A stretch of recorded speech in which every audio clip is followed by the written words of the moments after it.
रामपुर नाम के एक छोटे से गांव में राजू नाम का एक 18 वर्षीय लड़का रहा करता था। राजू अनाथ था। उसकी माँ उसे जन्म देते ही चल बसी और उसके पिता ही उसे पालने के एकमात्र सहारा थे। जब राजू 8 साल का था तो उसके पिता किसी काम से जंगल गए और फिर कभी लौट कर नहीं आए। उसके बाद राजू पूरी तरह अकेला हो गया। राजू गांव की एक टूटी फूटी झोपड़ी में रहता था। उसके घर के पास ही गांव का सरपंच और उसकी पत्नी रहते थे। उनकी अपनी कोई संतान नहीं थी, इसलिए राजू के माता पिता के गुजर जाने के बाद उन्होंने ही राजू को पाला। ये लो राजू बेटा, ये खाना खा लो और अगर कम पड़े तो मुझसे आकर ले लेना। अरे मौसी, मैं कब तक आपके ऊपर बोझ बनकर बैठा रहूंगा। अब तो मुझे शर्म आती है। अरे बेटा, ये तुम कैसी बातें कर रहे हो? अगर तुम हमारे अपने बच्चे नहीं हो तो इसका मतलब थोड़े ना है कि तुम हम पर कोई बोझ हो। आगे से ऐसी बात मत करना। चुपचाप ये खाना खाओ। यह कहकर सरपंच की पत्नी सीमा वहां से चली गई। राजू ने आराम से खाना खाया। खाने के बाद जब वह झोपड़ी से बाहर निकला तो सामने ही सरपंच दिखाई दिए। राजू ने उन्हें देखा और सीधे उनके पास जा पहुंचा। राजू बेटा, खाना खा लिया है ना?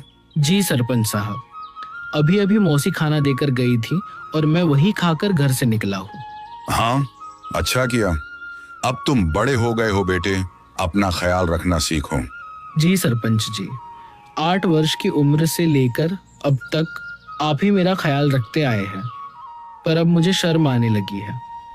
अब मैं कुछ काम करना चाहता हूँ। इसमें शर्म की क्या बात है बेटा? हमने तो हमेशा तुम्हें अपना ही माना है।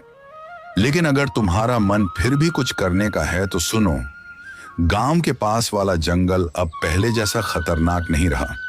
चाहो तो वहां जाकर लकड़ियां काट सकते हो या शहद इकट्ठा कर सकते हो। जी सरपंच जी, मैं कल ही जंगल जाऊंगा। अब समय आ गया है कि मैं अपने लिए और आपके लिए कुछ कर दिखाऊं। अगले दिन राजू एक कुल्हाड़ी लेकर जंगल की ओर चल पड़ा। कुछ ही देर में वह जंगल पहुंच गया। जंगल में कदम रखते ही उसने सोचा, कुछ भी कहो, सरपंच जी ने बचपन से लेकर अब तक मेरी बहुत मदद की है। अब समय आ गया है कि मैं अपने पैरों पर खड़ा होकर दिखाऊं और अब मैं उनकी सेवा करूं ताकि उन्हें अपनी संतान की कमी महसूस ना हो और वे हमेशा खुश रहें। अभी राजू ये सोच ही रहा था कि अचानक उसकी नजर एक कोयल पर पड़ी जो उसे बड़े ध्यान से देख रही थी। अरे, यह कोयल मुझे इतनी गौर से क्यों देख रही है? इसका आकार तो बाकी कोयलों से बड़ा है और देखने में भी यह कुछ डरावनी लग रही है। राजू ने अभी इतना ही कहा था कि तभी कोयल उड़ती हुई उसके पास आ गई और इंसानी आवाज में बोली, मैं तुम्हें भली भांति पहचानती हूँ। तुम्हारा नाम राजू है और तुम मोहन के बेटे हो। कोयल को बोलते हुए देखकर राजू बहुत डर गया और बोला, ये कैसे मुमकिन है? तुम तो कोयल हो, फिर इंसानी आवाज में कैसे बात कर रही हो? शायद ये मेरी आंखों का धोखा है। भला कोई कोयल इंसानों की तरह बोल सकती है? नहीं, यह तुम्हारी आंखों का धोखा नहीं है। मैं सचमुच बोलने वाली कोयल हूँ। असल में मैं भी कभी इंसान थी, लेकिन एक तांत्रिक ने मुझ पर श्राप दे दिया और मैं कोयल की शक्ल में बदल गई। मैं तुम्हारे पिता के रहस्यों के बारे में सब कुछ जानती हूँ।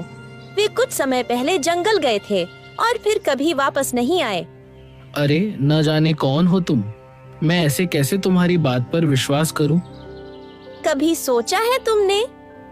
तुम पिछले कई वर्षों से बिना पिता के रह रहे हो, लेकिन गांव में कोई भी तुम्हारे पिता के बारे में बात नहीं करता। तुम्हारी कोई मदद नहीं करता सिवाय तुम्हारे गांव के सरपंच के। लेकिन मैं तुम्हारे पिता के बारे में सब कुछ बता सकती हूँ। तुम्हारे पिता अभी जिंदा हैं और मुझे यह भी पता है कि वे कहाँ हैं। अच्छा तो बताओ, मेरे पिता कहाँ हैं? मैं उनसे मिलना चाहता हूँ। मैं तुम्हें जरूर बताऊंगी, मगर उससे पहले तुम्हें मुझे इस श्राप से मुक्त कराना होगा। राजू को न जाने क्यों उस कोयल से डर महसूस होने लगा। अरे, मुझे तो लगता है कि यह कोई राक्षस है जो मुझे अपने जाल में फंसा रहा है। इससे पहले कि यह मुझे नुकसान पहुंचाए, मुझे यहाँ से भागना होगा। यह सोचते ही राजू तेजी से गांव की ओर दौड़ पड़ा।